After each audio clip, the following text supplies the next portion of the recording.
Біз бүгін өз жолың реалитиіміздің бірінші күні. Қазір жігіттер мені келіп жатыр. Біздің продакшнға жайлап барып, магазинмен таныстырамыз, жайлап саудаға үйретеміз.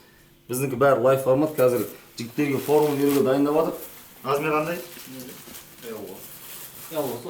Цвет қандай керек? Қара.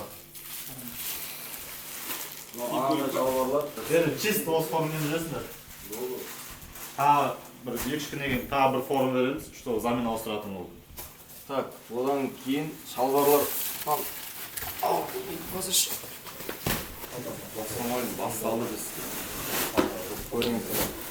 Келестеріме сәлем жолдаймын өзім достарыма, туысқандарға.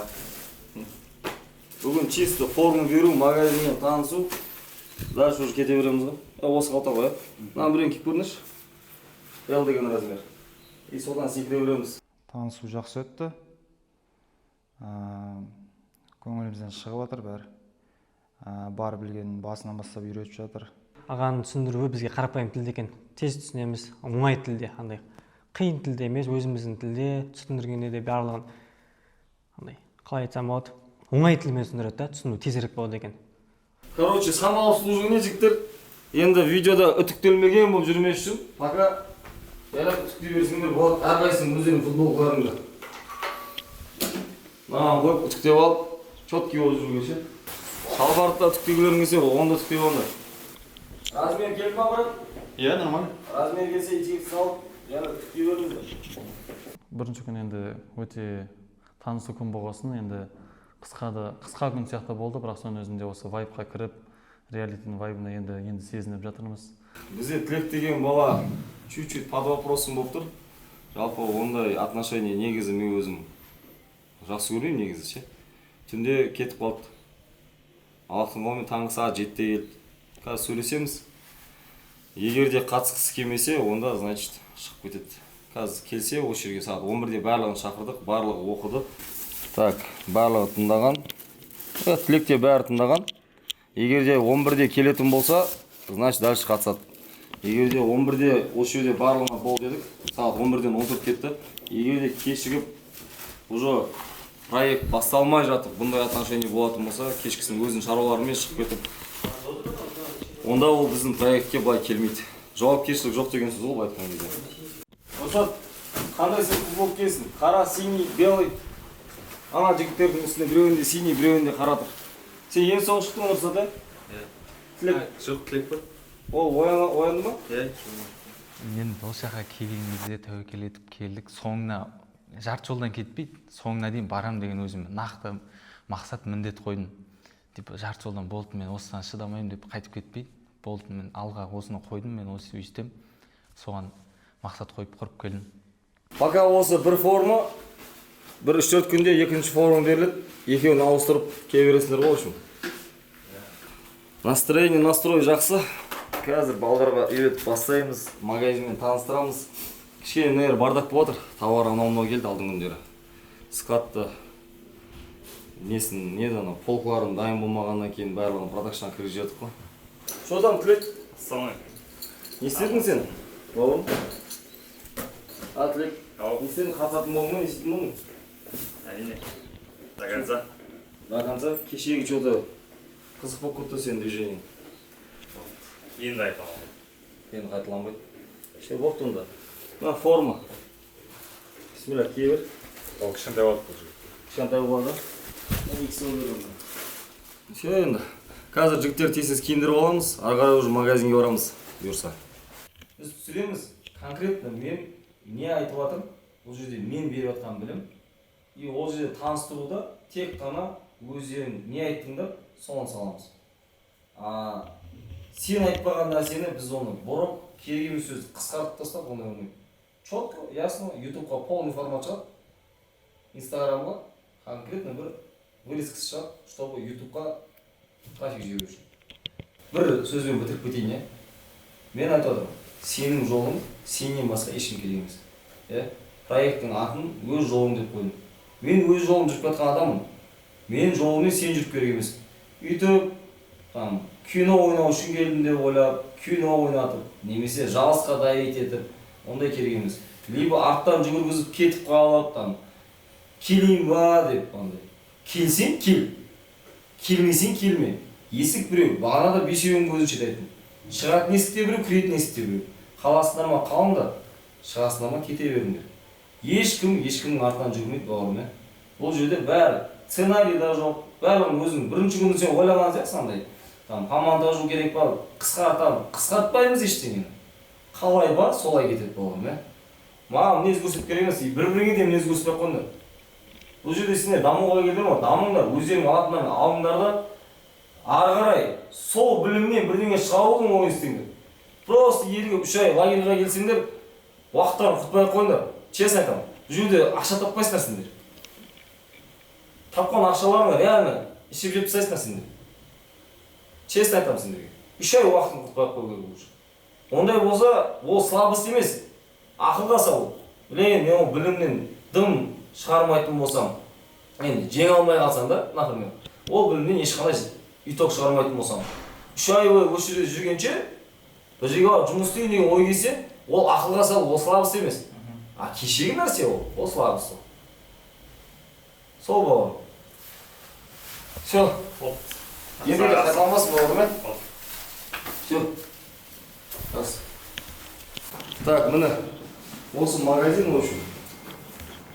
Енді сменға ертеңнен бастап бөлеміз. Жартысын осында, жартысын ақтауға ашасыңдар.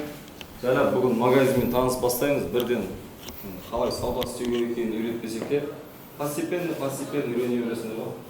Балалар көмектеседі, өмірін түсіндіреді. Так, өзі 2 бөлмеден тұрады бізде. Қазір просто распродажа уақыты болады да бізде 10 күн. Сол үшін қазір пустой болып тұр товар. Пустой дегенде жартысы бітіп кеткен ғой. Бұйырса, ертеңнен бастап уже товар кіргіземіз, ертең бізге жеңілдіктің күні бітеді. Как раз қалай товарлар қабылдау керек, барлығын по ходу көре бересіңдер ғой. 2 бөлме, мына жақта скатты жайлы балалар таныстырады екен. Былай айтқан кезде аяқ киім немесе киім ең бірінші Қытайдан, біздің случайда Қытай ол. Басқа біреулер басқа жақтан тіктететін шығар енді. Біздің случайда Қытайдан бастап Қазақстанға қалай келеді, Қазақстанда оптовый базарлармен танысасыңдар, оптовый базардан розничный магазинге қалай келеді, розничный магазинде клиенттің аяғына қалай киіледі ғой. Сол цепочканың полный басынан аяғына дейін сендерге үйретіп түсіндіріп бастаймын. Так, мына информацияны айтпай қою керек. Мынау біліп қойса мынандай болады деген нәрсе жоқ. Барлық нәрсемен бөлісеміз, жігіттер. Как раз петличка тауып алсайықшы. Петличка болады. Балақтың қалауымен өзіміздің 3 петличкамыз бар еді, бүгін балалар съемкаға кетіп қалды, короче. Сол жердің бастығы бола тұра өзіміз петличка ұстап қойдықшы. Деш аза, Все для сотрудников, ғой? Все для сотрудников деп айтқан дұрыс емес, все для клиентов. Клиенттер бірінші доволен болсын, өзіміз бірдеңе қыламыз, короче. Негізі өзім 3 айға дайындалып келдім. Былайынша психологиялық тұрғыда да, былай материалды, финансовый жағынан да барлығын дайындап өзімді. Ал шешінген судан тайынбас дейді ғой, до конца деп отырмын, бұйырса. Осы нәрсеге дайындалып жетем деп. Негізі өзім уверен отырмын. Жете алады сияқты. 3 ай деген ол негізі өзіме де опыт қой. Ешқандай да бұл 3 айда егер мен ұтпасам да егер просто так жоғалттым деген ойда емес, өйткені 3 айда білім ғой бұл жерде маңызды болып тұрған. Білім алу өте маңызды. Бисмиллах, бірінші опытымыз көреміз иншаллах. Барымызша пайдалы болуға тырысып жатырмыз. Абылай бұндай реалитилар, бұндай жобаларды өмірімде бірінші рет бастап жатырмын. Бұлай жігіттердің бәрі жақсы, талпыныстары бар. Енді көреміз иншаллах. Жайлап үйретіп. Былай қарасаң, үйренетін несі бар деген сияқты ой келеді да. На самом деле үйренетін нәрсе Бекжандардың өзіне неше ай болды Бекжан жүргеніңе? 1 жыл болды. 1 жылдың өзіне үйретіп отқан нәрселеріміз әлі жетеді. Тек бір свободный уақыт болып қалса, қасыма отырып қалса, сразу әңгіме бастайсың ғой. Қасымдағы балдар өзі жас балдар, менен 3-4 жас кішкентай, өзінің арасында кішкене қатты үлкен сезініп қалам кейде. Балдар жақсы, қарапайым балдар, қазақ өзіміз сияқты. Негізі жақсы, жігіттерді жақсы жинаған. Прям талпыныстары, потенциалдары, стимулдары зор. Көздерінде осы жалындап тұр. Бәрі өзім сияқты жайдарлы балдар, өте керемет балдар. Барлығымыз бір-бірімізбен сыйласып жүрміз. Бәріміз аға іні деп сыйласамыз, біз например бәріміз бір-бірімізге қатысушы деп мысалы санамаймыз да, бәріміз бірге дос, типа бәсекелестік деген жоқ. Бәріміз бір үйдің баласындай бір-бірімізге қолымыздан келгенше көмектесеміз. Білмейтін жерімізді бір-бірімізге үйретеміз.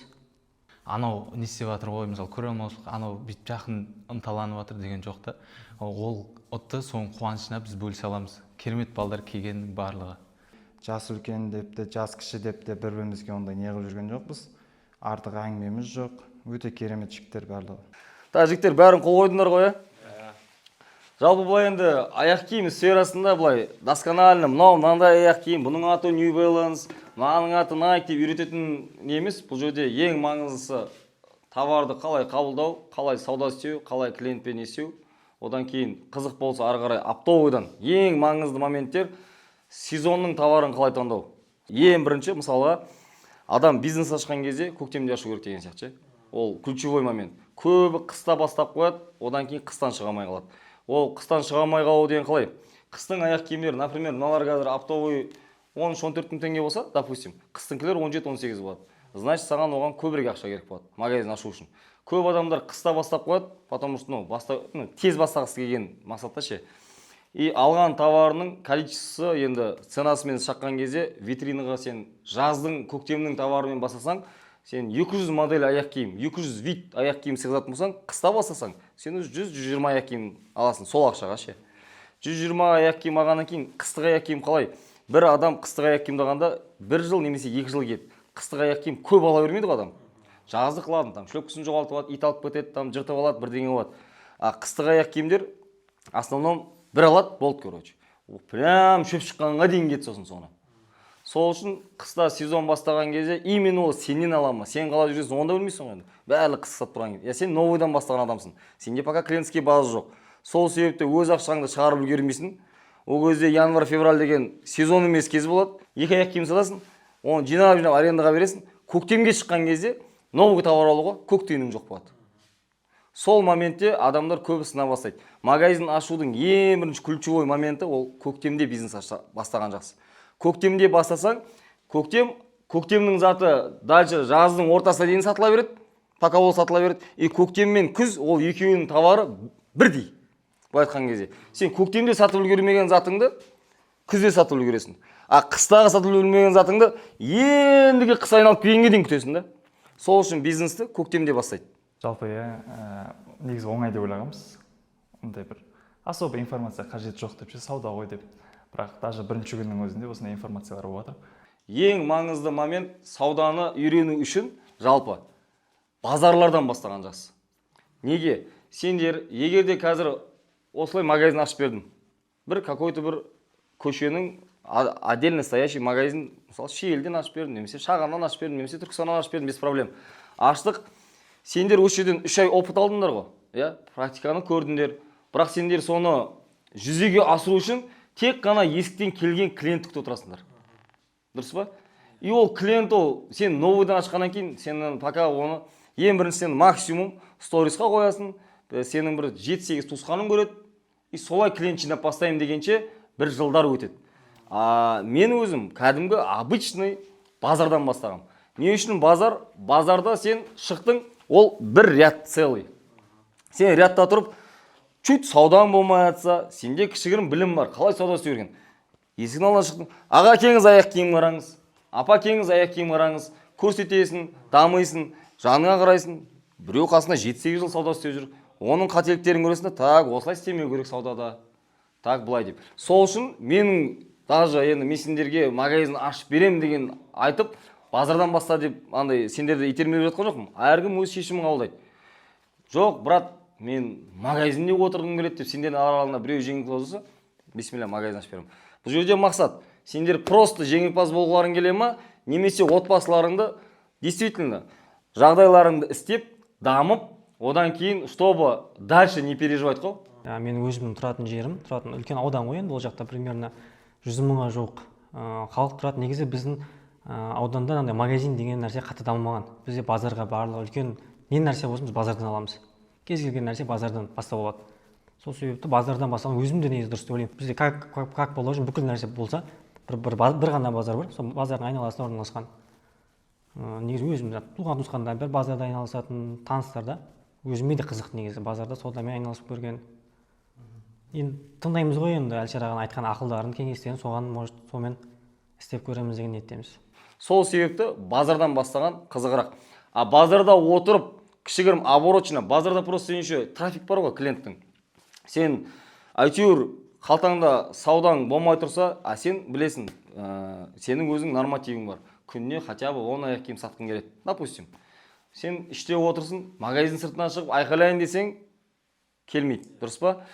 Бірден обороты жоқ адам 350-400 мың теңгеге SMM командасын жалдау, ол тоже қалтаны ұрады. Қазір через Instagram жұмыс істемесең, таргетке төлеу керек, анаған төлеу керек, ол сіз істемейін десең, сен магазинге ешкім келмейді.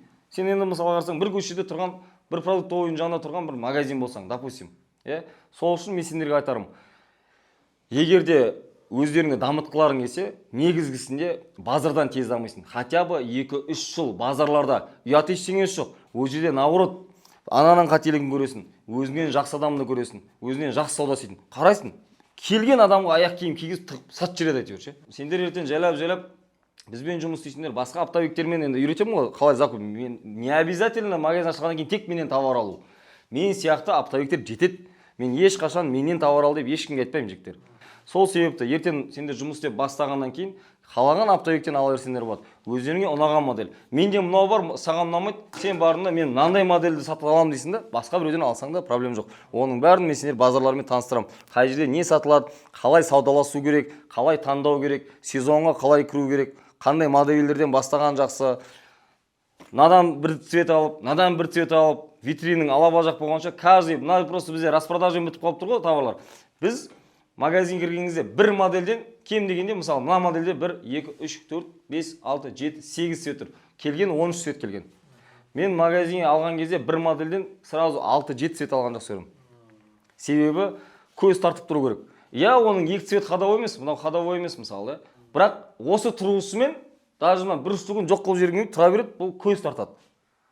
Клиенттің көз тартылады да, осы цветті көру арқылы адам айтады, мынаның қандай цветтері бар басқа дейді.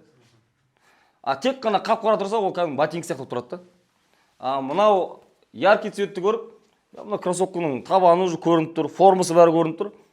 Мынаның қандай цветтері бар, тағы дополнительный деп адамда уже көз тартылуы мүмкін. Бұл жерде уже саудада психологиялық моменттер бар жалпы. Оны жайлап үйрете бастаймын. Жігіттер, одним словом, менің ойым, ең бірінші мен өзім базардан бастағаннан кейін базардан көтерілу тез. Бұлай түсіндірмесі оңай сияқты болды, бірақ оның артында қанша не жатыр, біз түсінбейтін нәрселер жатыр.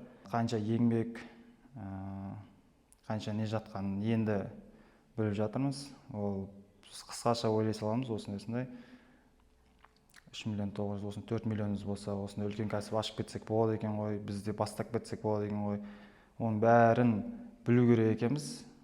Оны енді біліп жатырық. Одан кейін жалпы ақиқатын айтып кетейін. Негізінде егерде ақшаны тез айналдырғыларың келсе, ол арзан сапа мен орта сапа. Қымбат сапа мен ақша айналдыру қиын жігіттер. Қымбат сапаның клиенті аз. Мына модельдің өзі, мына оптовый, мысалы бізде 11 мың тұратын болса, мына модель.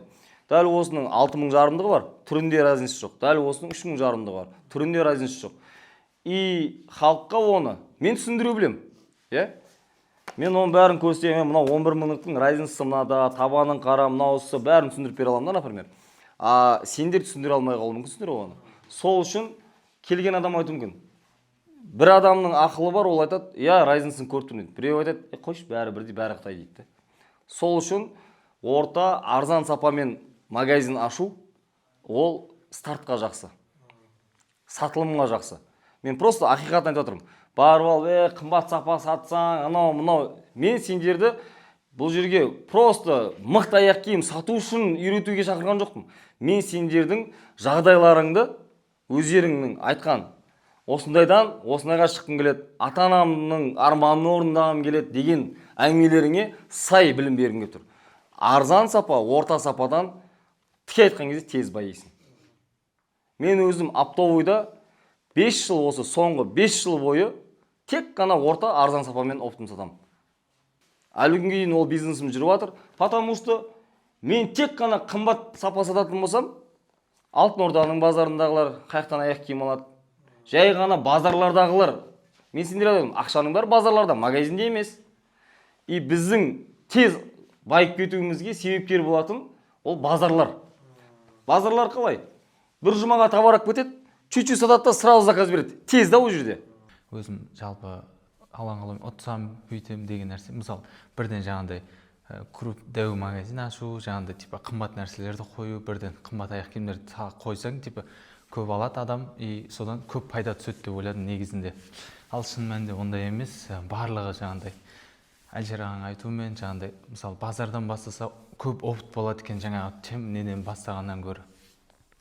Базардан ашылған уақытта мысалы адамдармен сол уақытта көп сөйлесе алады екенсің, өзің көп опыт ала алады екенсің, жаңағыдай қателігіңді көре аласың. Ладно, мыналар тез өтіп кетті. Мынау енді 2025-дің моделі болғаннан кейін тез өтіп кетті, новинка болып. Оларды ертең тағы да новый қылып шығарамыз. Но жалпы қымбаттың өтімі жай, и сен оны целый жаз бойы сату мүмкінсің. Бірақ келген закупыңда. Сен мысалы 15 миллионға бір полный витрин толтырдың бір сезонға, сен оны 3 айға созып, тек қана қап-қарасы өтіп кетті ма, содан бір линия қосып отыру мүмкінсің. Новый товар ше. Арзанда олай емес.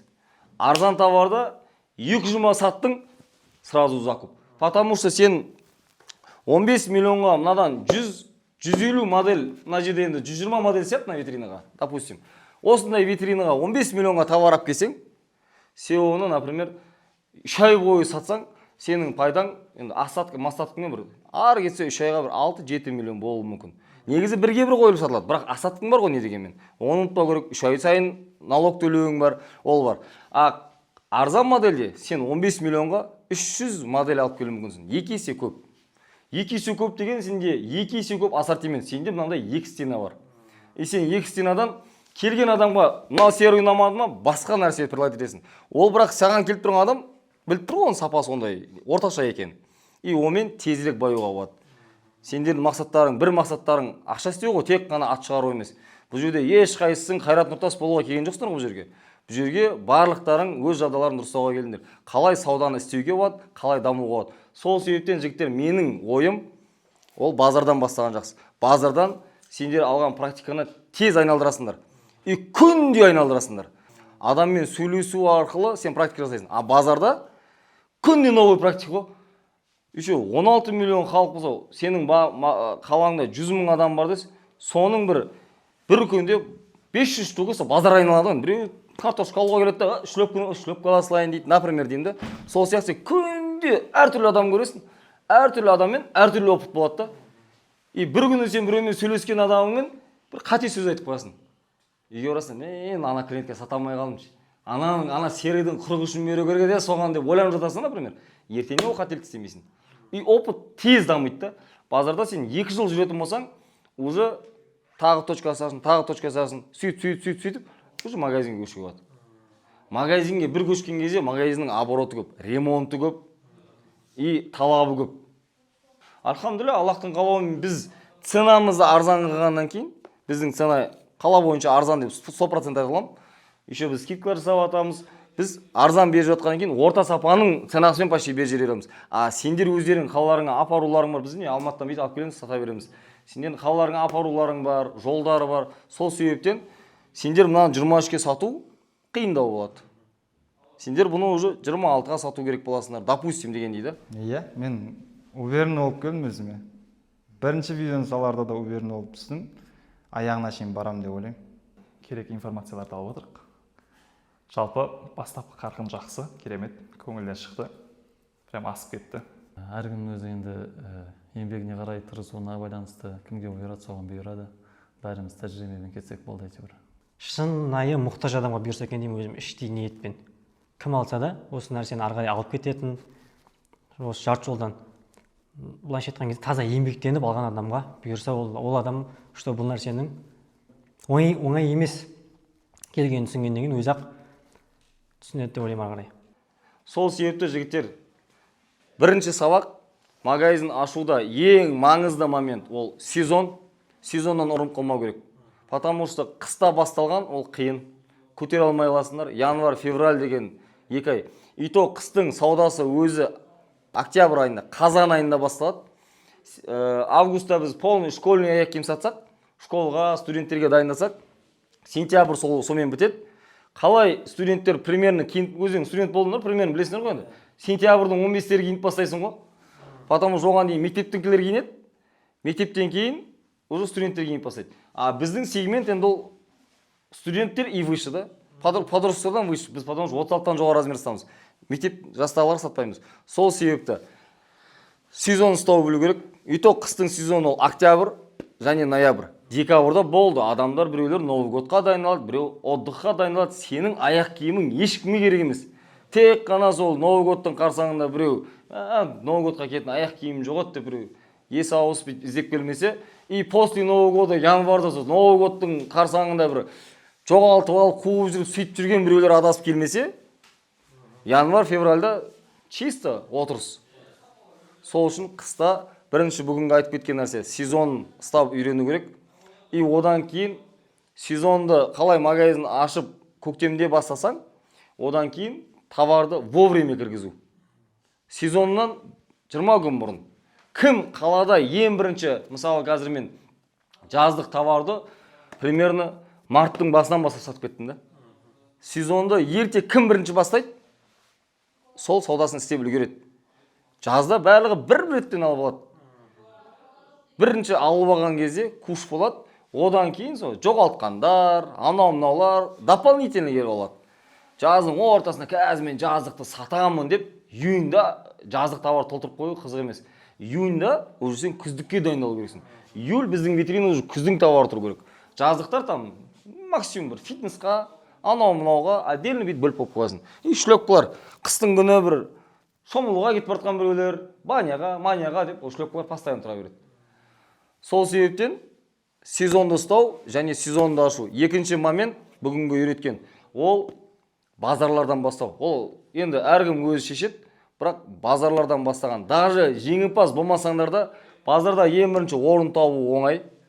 Аренда арзан, вложение ремонта аз, витринаны аштың, орта сапамен хотя бы бассаң. Ең төменде атқан жоқпын. Орта сапалар 6,5-7 мың оптым, қымбат сапалар 11 мыңнан 18 мыңға дейін барады оптым. Аналар примерно 5,5 мен 8 мыңға дейін орта сапа өсіледі. Сен 6 мың теңгелік аяқ киімнен 6 штук бір линияда алтау болады, оны дальше түсіндірем қалай жүретін аяқ киімдерін. Бір линияң 36 мың теңге болса, 100 видің 3 миллион 600. 200 видің 7 миллион 200. 200 вид деген мынандай экстернал ғой сенде уже. И дополнительный киімдермен 12 миллионға сен лық кәдімгідей магазин ұстап отырасың ғой, базарда бергел деп тұрасың ғой, в общем. Енді мыналардың средний ценасы 15 мың деген кезде бір линиясы 7 мың 75 мың теңге. Бір линиясы, жоқ, 15 90 мың теңге. 6 штугың енді 30 90 мың теңге, 100 линияң 9 миллион теңге. 200 линияң уже 18 миллион. А сен ана жерде сен былай қарасаң, неше 36 мың, 7 миллион 200-ге сен 200 вид дедік. Енді 36 мың теңге бір линияң 3 миллион 600-ге 100, 7 миллион 200-ге сен 200 вид алсаң, 7 миллион 200-ге. А мынадан сен 90 мың естігенде 100 линияны 9 миллион алыпсың. Үйто көп. Түсіндір ғой, сол үшін анамен оборот айналдырып алу тезірек болады. Сен еще оны күніне 36 мың теңге істеу үшін бір 5-6 аяқ киім сатасың ғой. Звондайсың да өзің тезірек айналдыру үшін. Брат, алдында мен алғанға серый бітіп қалды, бір линиясын жібере салшы, пожалуйста, и саған алған жақты сала берді. Постоянно ол системаны үйретем. Біреулер бірден барады да, бір сезонға товар алып алады, и соны 3 ай бойы сатып отырады. А мен сауданы товар қалай таңдау керек? Бірден баспау керек, бірден көп алып тастамау керек. Үлгересің, товар бітпейді базарда. Оның бәрін жайлап үйретем. Данный момент сендерге түсіндіргім келгені бірінші бүгінгі сабақ. Сезонды ұстау керек магазин ашатын кезде. Қалай уақытта ашылған ыңғайлы. Екіншісі, обязательно базарлардан бастағансаң опыт тежінесіңдер. А бұлай каждый аяқ киімнің аты жөнімен, руымен таныстырып тұратын, ол ондай бизнес емес. Дальше больше өздерің аяқ киіммен таныса бересіңдер. И дальше сапа қызық болса, сапаның разнисын ертең автовойға барған кезде көрсетем, 3 түрлі сапаны алдарыңа қойып, ол қандай разница болады? Может быть, араларынан просто некоторые модельдерден 2 түрлі сапа болады, үшіншісін шығармайды. Некоторые модельдерден 3 түрлі сапа болады. Алдарыңа қойым, разнисын тауып бердім. Может, сондай бір челлендж сияқты бірдеңе қылармыз. Ешқандай сценарий жоқ.